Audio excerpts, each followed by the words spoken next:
What's up, Totem Pole Nation? This is Lambo and Matt's World of Sports. Today's episode, we'll be getting into our preview of the Thursday night football game against two of the worst teams in the league, the Panthers and the Bears. We'll give you our picks and our insight on it after this. Of course, like, comment, subscribe. As always, if you want merch, link is in the ticker, totempolenation.com. Let's get into it.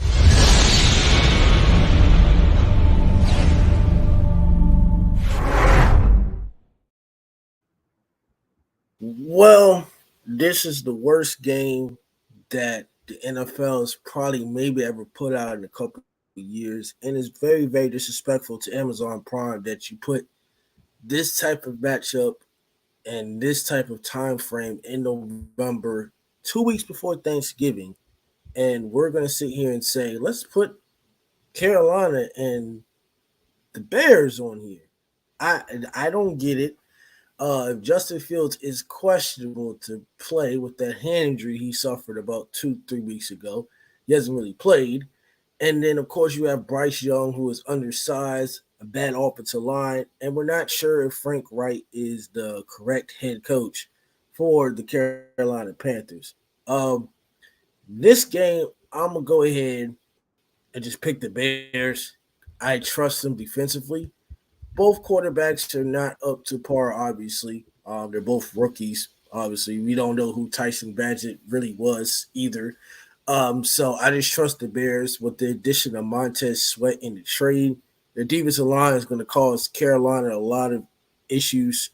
So I'm just going to take the Bears. Hopefully Tyson Badget doesn't throw like 3 interceptions, but we'll peep at this game a little bit, but we're not going to sit here and watch this game for about 3 hours and let something, the angels of heavens and the miracle of Jesus bless us with some shit. Yeah, I'm going to lean with the Bears as well. I think it's a low-scoring game. I think like 17-13, something like that. It's going to be boring. Bryce obviously just had his worst game of his career so far, so I don't think that he's going to follow it up with equally as bad of a performance. But like you mentioned, the D-line of the Bears has been amped up. They have a good linebacking core already.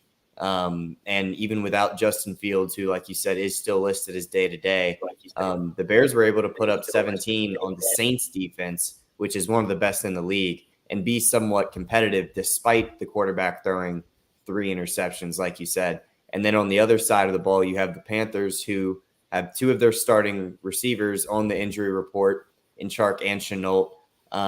So obviously they don't provide, like the biggest help to Bryce game in, game out. But that does take away, if they're not 100%, it takes away from what limited support they already give him. So there's just really not much from the Panthers that gives me confidence going into this game. And there's at least some bright spots for the Bears. So I'm rolling with the Bears too. All right. Well, it's probably the shortest episode we ever fucking did because, like I said, I didn't think this shit was even worth talking about. But it's okay. We have to give y'all the content, and I feel sorry for all you Bears and Panther fans. I guess y'all are fighting for one of the top picks in the 2024 NFL Draft. Well, the Bears own both of them because of the trade. Well, so in this game, it's like if the Bears win, it helps one of their draft picks, and if the Bears lose, it helps one of their draft picks. So there's really not like a worse scenario here for him because it helps both draft picks regardless of what the outcome is. So at least there's a positive there.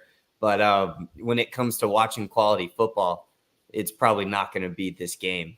Yeah. It's unfortunate. I wish Bryce had a better supporting cast. I feel like he could be better. I mean, obviously there's stuff in his game. Like he's not expecting the rushers off the edge to be as fast as they are. He's hanging around in the pocket too long, thinking he can still outrun everyone like he could in college. Can't do that anymore. This is the NFL, and he's getting caught. So, like, the O-line is bad. They do allow a lot of sacks. But some of those sacks are also on Bryce for not having the, awareness to get rid of the ball or to leave the pocket sooner. Yeah, and just some of those awful interceptions. I mean, The interception is awful. I think he threw like 2 pick sixes last week, a couple weeks back. I mean, it's Yep. Lord is just awful. I just don't know how to explain.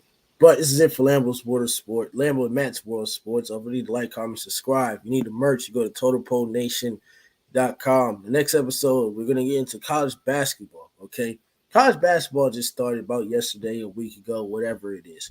But apparently, Duke has the number one recruiting class right now. So with the retirement of Coach K, we'll give you the insight on how Duke will be this year, which we both don't like Duke, especially when you're a UNC fan and a Virginia Tech fan for basketball just because of university. And I'm a Kentucky fan. I just never liked Duke. I don't like what they have or represent. But we'll let you know in the next 5 minutes. It's Lambo and Matt's World Sports. We'll catch you next 5 minutes. Y'all